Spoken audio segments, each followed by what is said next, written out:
Jadi istighfar itu upaya biar bisa tobat, tolabul maghfirah, doa. Istighfar itu doa, ya Allah tolong ampuni saya. Dan tidak sia-sia, Allah janjikan akan diampuni. Allah janjikan akan diberi. Allah janjikan akan diberi solusi, kan enak tuh. Makanya orang-orang soleh itu kalau dimintai solusi untuk masalah-masalah, gak pernah ngasih nasihat banyak-banyak. Ada orang datang, kalau zaman sekarang kan datang, Masya Allah, Ustadz, anak saya Ustadz, Masya Allah, susah diatur, berani sama orang tua, bla bla bla bla bla. Kita ini Ustadznya, kita ini sok pinter. Ya Bapak ini kalau jadi orang tua harus tahu cara nasihatin anak. Bapak harus berakhlak yang mulia sama anak. Tuh, tambah sindikan ini stres kok, aku sing disalahno ya. Stres. Kalau orang-orang dulu gak begitu. Datang satu orang ngeluhkan anak saya, suami saya, istri saya. Itu dikasih solusinya bukan nasihat. Tapi disuruh amal. Kamu istighfar 10.000 kali.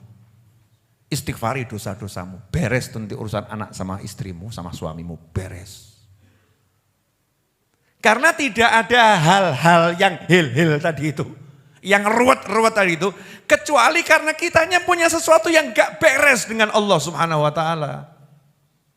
Wujud kita sehebat apapun, kalau ada yang gak beres sama Allah ta'ala, maka Allah akan mengingatkan kita lewat makhluk-makhluknya yang lain. Makanya dikatakan siapa ngalami yang gak enak itu kan menghapus dosa. Lah apa pengen toh dosanya dihapus pakai kejeduk tembok 200 kali. Na'udzubillah min dzalik. Apa ya pengen dosanya itu dihapus dengan diomeli istri tiap hari. Apa ya pengen dosanya dihapus dengan diperenguti suami setiap pagi. Kan yang gak enak.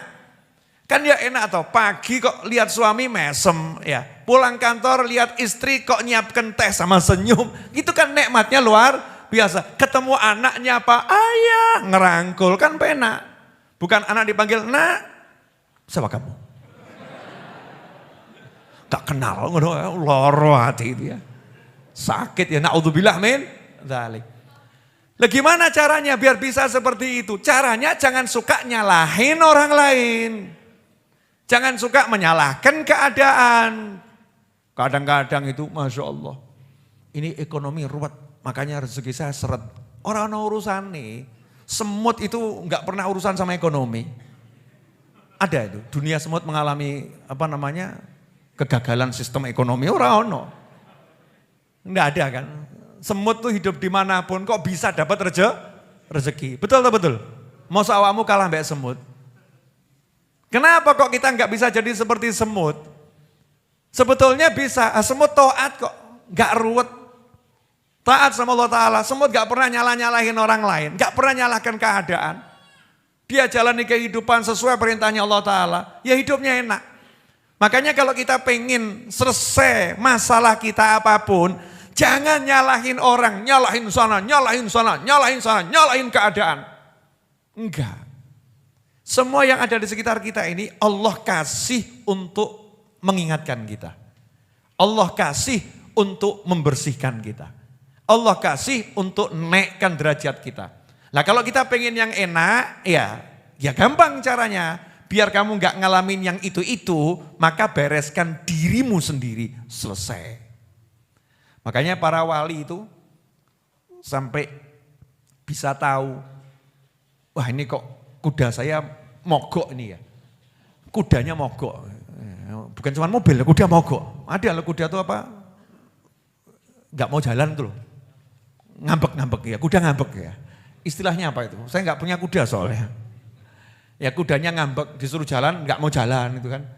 Terus kalau jalan sama loncat-loncat, bedal-bedal, perangainya gak jinak tiba-tiba. Itu para wali ngomong, saya tahu ini sebabnya karena apa? Karena tadi ada zikir saya yang belum saya baca, lupa belum kebaca. Jadi enggak nyalakan kudanya, kuda kamu kurang ajar kok ngambek kamu ya. Enggak, langsung ngecek dirinya. Awakku ki sing salah apa? Apa yang salah? Oh, biasanya saya baca Yasin jam sekian. Ini Yasin belum saya baca. Oh, saya biasanya sedekah begini. Hari ini saya enggak sedekah.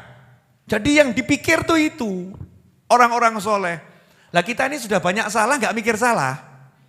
Bojo ngamuk, wedok kayak ngono. As, jolke. Ngaco gitu kan ya. Suaminya galak. Orang kok temperamen begitu. Tidak seperti Habib Novel, murah senyum. Wah, tambah ngamuk gitu ya. Banding-bandingkan gitu. Terus mulai mikir, ya miliknya orang lain dibegitukan gitu. Naudzubillah min dzalik. Sebetulnya kan simple. Kenapa suamimu marah-marah? Jawabannya adalah karena kamu punya salah sama Allah Subhanahu wa ta'ala. Kenapa istrimu marah-marah? Jawabannya adalah karena kamu punya salah sama Allah Subhanahu wa ta'ala. Gimana caranya biar suami enggak marah, istri enggak marah, anak juga bisa diatur enak? Jawabannya jangan buat masalah sama Allah ta'ala. Selesai. Nah, masalahnya ini kita sama Allah buat masalah terus. Nah, yang kurang ajarnya sudah buat masalah, merasa enggak bersalah kan dablek gitu ya. Wongnya ya teko. Siapa lagi kalau bukan kita? Kita ini udah buat masalah sama yang maha kuasa, tapi kita merasa gak pernah berbuat salah. Hebat atau gak hebat itu? Hebat. Mau habis sholat diajak sama imam istighfar 3 kali aja beratnya luar biasa. Imamnya udah teriak-teriak, Astaghfirullahaladzim. Makmumnya ngomong gitu. Lidahnya suruh niru aja kok beratnya luar biasa. Seharusnya kan lebih banter dari imamnya. Astagfirullahaladzim. Astagfirullah. Tak kok imam, dungaren kok banter. Dosa ku akeh. Ya, semakin keras kan semakin mantep istighfarnya. Ini kadang enggak habis sholat diajak istighfar 3 kali aja tambah nanya, dalilnya mana? Istighfar 3 kali itu dalilnya dari mana itu habis sholat itu? Istighfar model begitu siapa yang ngajarin? Oh ini bid'ah, Masya Allah. Istighfar kok bid'ah itu. Wah, anehnya luar biasa. Jadi ikhwani rahimakumullah, jangan nyalahkan keadaan, jangan nyalahkan sekitar, cek diri sendiri. Mesti ada bagian kita ini yang butuh diistighfari. Coba hari ini sudah, mata kita ini tadi dari mulai pagi sampai malam ini kira-kira butuh diistighfar enggak matanya? Butuh ya? Ngaku alhamdulillah tuh ya sadar. Hati kita hati-hati, coba dicek. Ada enggak tadi iri, dengki yang enggak sengaja tiba-tiba muncul iri, dengki, ya, merasa benci, dendam, marah sama orang, ada enggak itu? Ya, mulut kita nih enggak sengaja ngobrol sama temen gitu ya, kemudian ikut andil ghibah, ngerasani, gunjing orang, bahkan jelek-jelekkan orang tanpa kita sadari. Tangan kita nih di handphone yang cilik tuh handphone tuh, Masya Allah.